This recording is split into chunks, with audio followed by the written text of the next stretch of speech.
Hello दोस्तों, स्वागत है एक और नई वीडियो में। दोस्तों इस वीडियो में आज हम बात करने वाले हैं Delhi university school of open learning English honours first semester के कोर्स स्ट्रक्चर के बारे में, जो कि बेस्ड है न्यू एजुकेशन पॉलिसी के ऊपर। और वीडियो शुरू करने से पहले आप लोगों से रिक्वेस्ट करना चाहूँगा कि जितने भी स्टूडेंट्स इस वीडियो को देख रहे हैं वो सभी लोग इस चैनल को सब्सक्राइब जरूर करें, क्योंकि इसके बाद भी आपके 5 सेमेस्टर बाकी रहेंगे और आने वाले टाइम में और भी अपडेट्स आपको इस चैनल के थ्रू मिलती रहेंगी, जो कि बिल्कुल ऑथेंटिक अपडेट्स होंगी। तो इस चैनल को सब्सक्राइब करके ज़रूर रखें। तो फाइनली अभी हम देख लेते हैं कि आपका जो कोर्स है वो किस तरह से रीस्ट्रक्चर किया गया है। जहाँ पर पहले 4 से 5 सब्जेक्ट फर्स्ट सेमेस्टर में आपको देखने को मिलते थे, इस बार आपके जो टोटल सब्जेक्ट्स हैं वो 7 कर दिए गए हैं और एक एक करके मैं आपको सभी सब्जेक्ट्स के बारे में बताने वाला हूँ। तो सबसे पहले हम देख सकते हैं टॉप लेफ़्ट कॉर्नर में इधर लिखा हुआ है कोर कोर्स, जो कि आपका डिसिप्लिन कोर्स होते हैं। इसमें आपको सारे कोर्स यानी कि सभी सब्जेक्ट्स आपको कंपलसरी हैं, कोर कोर्स के जितने भी सब्जेक्ट्स हैं। तो पहला जो आपका DSC 1 है वो देख सकते हो आप, इंट्रोडक्शन टू लिटरेरी स्टडीज़। और जो आपका दूसरा DSC है वो है यूरोपियन क्लासिकल लिटरेचर और इसी तरह से इंडियन क्लासिकल लिटरेचर। तो ये काफ़ी आसान सब्जेक्ट्स हैं, आपको कोई परेशानी नहीं होगी इनको पढ़ने में। और आप कह सकते हैं कि इन सभी कोर कोर्सेज़ को पढ़ाकर आपको लिटरेचर से इंट्रोडक्शन कराया जा रहा है। तो आगे हम देख लेते हैं GE यानी कि जेनरिक इलेक्टिव। अब यहाँ पर टोटल 5 सब्जेक्ट्स दिए गए हैं, लेकिन आप लोगों को इसमें से केवल और केवल एक चूज़ करना है। आप कोई भी अपनी सुविधा के अनुसार कोई भी सब्जेक्ट चूज़ कर सकते हैं। अब यहाँ पर आप देख सकते हो बिजनेस ऑर्गेनाइजेशन, उसके बाद प्रिंसिपल ऑफ माइक्रो इकोनॉमिक्स, उसके बाद Delhi through the ages the making of its early modern history. उसके बाद आप देख सकते हो 4th subject theory of equations and symmetries. और इसके बाद जो लास्ट है वो है ideas in Indian political thought. तो आप देख सकते हो इनके नीचे सभी जो सब्जेक्ट्स हैं इनके नीचे इनके डिपार्टमेंट के भी नाम लिखे हुए हैं। जैसे कि हम देख सकते हैं theory of equations and symmetries में डिपार्टमेंट ऑफ मैथमेटिक्स है और इसके बाद ideas in Indian political thought. तो ये जो है ये सब्जेक्ट पॉलिटिकल साइंस से रिलेट करता है। तो आप लोग अपने इंटरेस्ट के अकॉर्डिंग सब्जेक्ट चुन सकते हैं, जो कि एक बहुत ही अच्छी बात है। इसके बाद हम आगे बढ़ते हैं और अब देख लेते हैं AEC यानी कि एबिलिटी एनहांसमेंट कोर्स।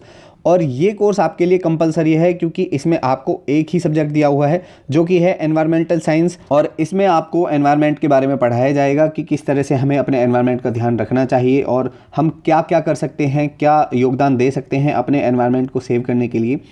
इसके बाद हम आगे बढ़ लेते हैं और अभी आ जाते हैं SEC यानी कि स्किल एनहांसमेंट कोर्स। तो इसमें भी आपको एक बार फिर से कोई एक सब्जेक्ट चूज़ करना होगा। तो यहाँ पर हम देख सकते हैं पहला सब्जेक्ट दिया हुआ है फाइनेंस फॉर एवरीवन, जो कि डिपार्टमेंट ऑफ कॉमर्स से रिलेट करता है। और इसके बाद कम्युनिकेशन इन एवरीडे लाइफ, जो कि डिपार्टमेंट ऑफ इंग्लिश से रिलेट करता है। और उसके बाद रंगमंच, जो कि डिपार्टमेंट ऑफ हिंदी से रिलेट करता है। तो सभी के डिपार्टमेंट दिए हुए हैं, आप लोग अपने अकॉर्डिंग अपनी सुविधा के अकॉर्डिंग कोई भी एक सब्जेक्ट चूज़ कर सकते हो। और इसके बाद लास्ट जो है इस बार नया ऐड किया हुआ है वैल्यू एडिशन कोर्स VAC, जो कि पहले देखने को नहीं मिलता था। तो इसमें से भी आपको कोई एक सब्जेक्ट चूज़ करना है। अब यहाँ पर भी आपको 4 सब्जेक्ट दिए हुए हैं। तो पहला जो सब्जेक्ट है वो है reading Indian fiction in English, और जो कि डिपार्टमेंट ऑफ इंग्लिश से एक बार फिर से रिलेट करता है। उसके बाद आपका भारतीय भक्ति परंपरा और मानव मूल्य, जो कि ऑब्वियसली डिपार्टमेंट ऑफ हिंदी से रिलेट करेगा। और इसके बाद जो 3rd सब्जेक्ट है वो है constitutional values and fundamental duties, जो कि डिपार्टमेंट ऑफ पॉलिटिकल साइंस से रिलेट करता है। और ये सारी चीज़ें आपको पता होनी चाहिए, आपकी जो फंडामेंटल ड्यूटीज़ हैं, आपकी जो कॉन्स्टिट्यूशनल वैल्यूज़ हैं वो क्या हैं।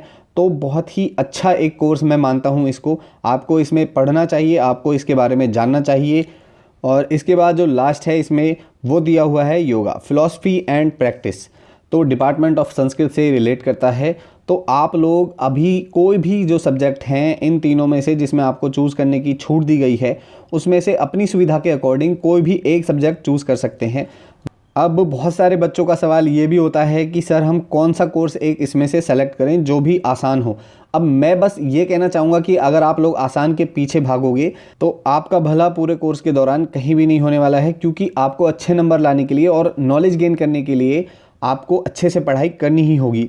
और जो न्यू एजुकेशन पॉलिसी लाई गई है उसका जो मेन मोटिव है वो यही है कि आप लोगों की स्किल्स डेवलप हों और साथ ही साथ आपकी लाइफ में कोई ऐसी चीज़ें आपको सिखाई जाएं जो कि आपकी लाइफ में वैल्यू ऐड करें और आप लोगों को अपने समाज के बारे में, आप लोगों को अपनी फंडामेंटल ड्यूटीज़, जैसा कि यहाँ पर मैं आपको पहले भी बता रहा था, कॉन्स्टिट्यूशनल वैल्यूज़ और भी हमें सारी चीज़ों के बारे में पता होना चाहिए। अब आज से कुछ साल पहले की ही मैं बात करता हूँ तो DUSOL या फिर दिल्ली यूनिवर्सिटी में जो भी बच्चे कोई भी ऑनर्स कोर्सेज़ कर रहे होते थे या फिर प्रोग्राम कोर्सेज़ कर रहे होते थे, जैसे कि फ़िज़िक्स ऑनर्स, मैथ्स ऑनर्स या फिर इंग्लिश ऑनर्स, तो ये बच्चे क्या थे कि इन लोगों को अपने आसपास की चीज़ों से कोई मतलब नहीं था, केवल और केवल इनको अपने सब्जेक्ट के बारे में पढ़ाई करनी थी और इसके अलावा अगर इनसे कुछ भी पूछ लिया जाए तो इनको उनके बारे में नहीं पता था। जो बेसिक चीज़ें भी होती हैं इनको उनके बारे में बिल्कुल भी नॉलेज नहीं होती थी, क्योंकि केवल और केवल इनका फोकस अपने सब्जेक्ट्स पर ही रहता था। इसके अलावा ना तो इनको कोई स्किल एनहांसमेंट कोर्स पढ़ाया जाता था, ना ही इनको कोई वैल्यू एडिशन कोर्स पढ़ाया जाता था। तो आप लोग अपने आप को भाग्यशाली समझिए कि हमारे टाइम पर जो एजुकेशन है उसमें बदलाव हुआ है और हमें कुछ अच्छी चीज़ें सीखने को मिलेंगी, साथ ही साथ हमें कुछ नया एक्सपीरियंस होगा लाइफ में। तो आप लोग बिल्कुल भी पीछे मत हटिएगा इन सभी चीज़ों से और बढ़ चढ़ कर हिस्सा लीजिए और सभी चीज़ों के बारे में जानने की कोशिश कीजिए, क्योंकि ये चीज़ें लाइफ में कहीं ना कहीं काम आती हैं और आपकी लाइफ में बहुत ज़्यादा वैल्यू ऐड करती हैं। जितना आपने सोचा भी नहीं होगा उससे कहीं ज़्यादा आपको ये चीज़ें फ़ायदा पहुंचाती हैं। तो फाइनली अपनी बात को मैं यहीं पर समाप्त करता हूं और आने वाले टाइम में और भी बातें होती रहेंगी वीडियोज़ के थ्रू। तो अगर वीडियो आप लोगों को पसंद आई है तो वीडियो को लाइक ज़रूर करें और आने वाले टाइम में DUSOL से रिलेटेड और भी अपडेट्स के लिए चैनल को सब्सक्राइब जरूर करें। आपके जो भी ग्रुप्स बनेंगे उन सभी ग्रुप्स में इस वीडियो को शेयर करें और अपने दोस्तों से भी इस चैनल को सब्सक्राइब कराएं जो भी आपके सेम कोर्स में है, या फिर आप लोगों की दोस्ती ऑफलाइन क्लासेस के दौरान किसी और से भी होती है तो उन लोगों को भी चैनल को सजेस्ट जरूर करें। तो मिलते हैं नेक्स्ट वीडियो में, तब तक के लिए गुड बाय।